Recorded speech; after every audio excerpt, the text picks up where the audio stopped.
In this episode of Conducting Impulse, we'll dive into the second part of Tchaikovsky's Serenade for Strings. Hi, I'm Gianmaria, I'm a conductor and a composer, and welcome to this new episode of Conducting Impulse, a series where we look into a classical piece or a part of it and outline its structure and phrasing, orchestration, and harmony, with bonus technical tips for conductors. I want to take a second to remind you that on my website you can find no more than 70 videos between score and technical analysis, the full episodes of Conducting Pills on top of the live sessions, and plenty of other material. And now, let's begin.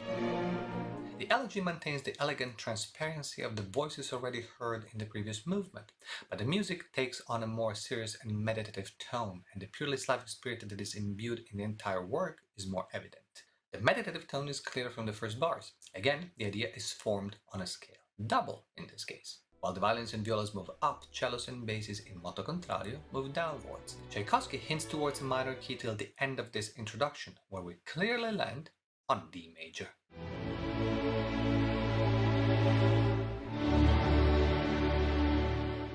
The Poco animato introduces a lovely romantic cantabile theme. 2 bars of pizzicato in the first violins start singing out.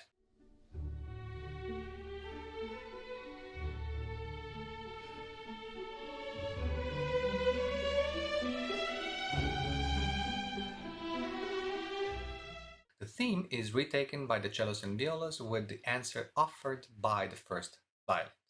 Tchaikovsky transforms this phrase, bringing out a lot of pathos to eventually return to D major.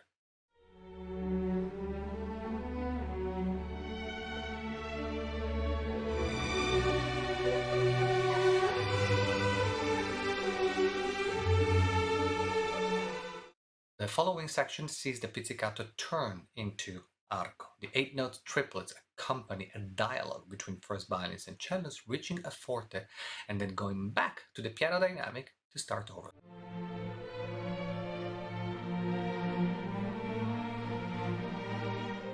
The second iteration grows to a fortissimo with a poco a poco diminuendo right after. The violas take the lead in the end, moving back to the main theme. Notice how this whole passage, starting at letter A, develops on the pedal of A in the double basses.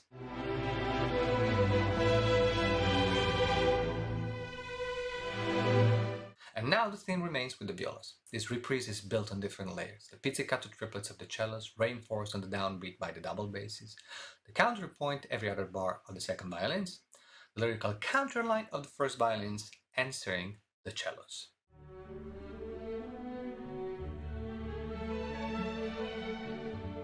After the broad fortissimo, things calm down very gradually. Notice the use of the mute here to change the color. The first violins take back the spotlight with a recitative-like movement, all by themselves.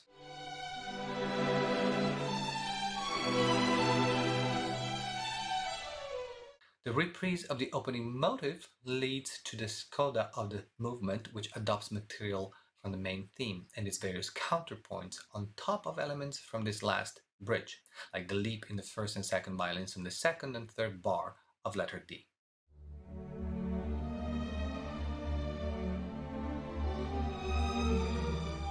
The movement ends with a final rising scale in D major. The ethereal harmonics of the last chords anticipate the introduction of the following movement. In the Serenade's finale, the opening Andante section includes the folk song On the Green Meadow, and the main theme of the ensuing Allegro is the folk song Under the Green Apple Tree. Now, both of these tunes had previously been arranged by Tchaikovsky as number 28 and 42 respectively of 50 Russian folk songs, 1868 and 1869. The atmosphere is still ethereal, opening lightly without cellos or basses. Violins and violas are suspended on a D for a few bars, and so are the violas, entering on the third bar. Their dialogue is carried out in a carefree mood.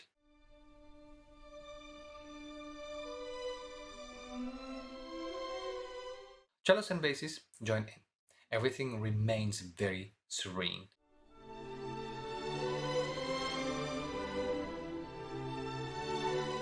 The end of this Andante anticipates the Allegro. Tchaikovsky lets us hear the head of the theme, first at a low speed,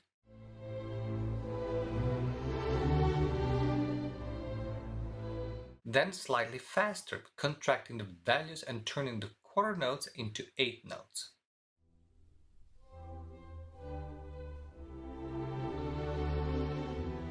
The head of the theme we just heard now fully develops. At first played by the first violins, is accompanied simply by the other sections on every beat.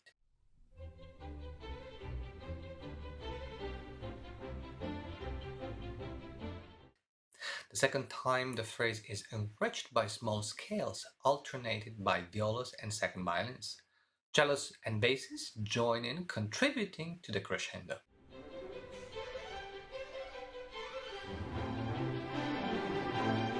And the theme is played again in forte and then fortissimo once it passes to the cellos and basses.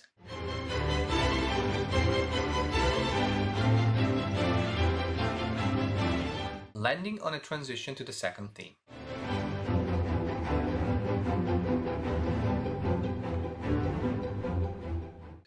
We move to the key of E flat major.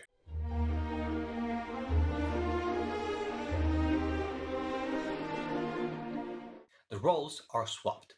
While the violins take the melody, cellos and violas add a counterline underneath.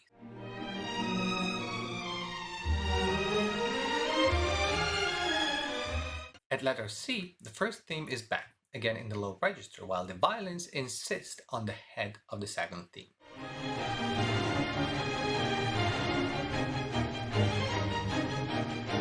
Various elements are disrupted in a section that has the flavor of a development.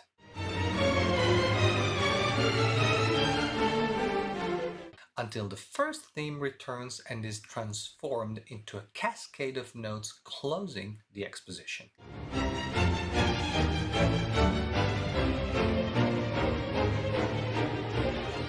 The development makes use naturally of different elements. First, we hear the first theme in the cellos, 2 bars later the head of the second in the first violins.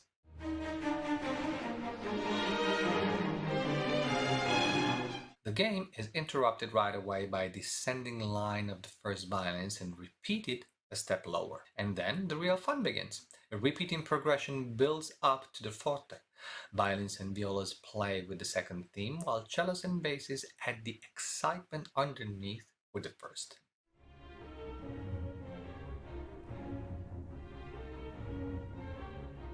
The roles alternate, exchanging the parts and building dramatically to the fortissimo.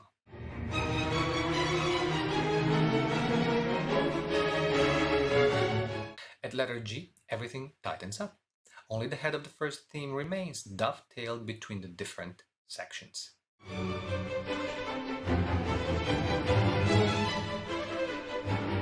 The recapitulation comes in fortissimo with the theme played by the second violins and violas and subsequently passed to the cellos.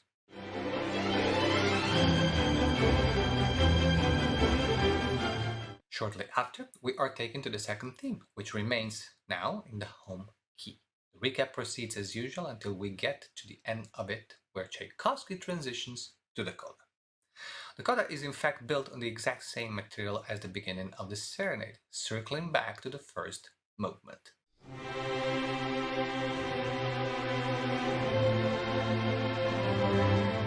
Its final part is used to create an accelerando.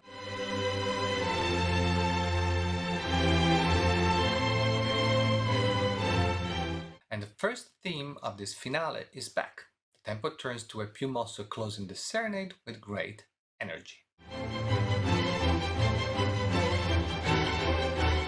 This final movement in the Allegro requires extreme precision. During the more rhythmical parts, the less you move, the better it is. The more you conduct from your wrist only, the easier it is to follow. On the other hand, you can switch to one and the second theme to take full advantage of the lyrical line. Thank you for watching. Don't forget to subscribe to my YouTube channel by clicking on the subscribe button right below the video and ring the bell so you will get notified every time a new video comes out. For more in-depth analysis, conducting technique and conducting exercises, look on my website and follow my Facebook group. All the links are in the description. Let me know in the comments what you think about this piece and if you have any suggestions for future videos, and I look forward to seeing you next week with a new episode of Conducting Pills, when we will go through the last movement of Brahms' Symphony No. 1. In the meanwhile, please continue to enjoy music and be well. Ciao! Straightforward. Start small and give yourself enough room to make the dynamics necessary Move very little and with purpose when you need to cue. When you reach the forte or the fortissimo, initiate the dynamic and then keep your gesture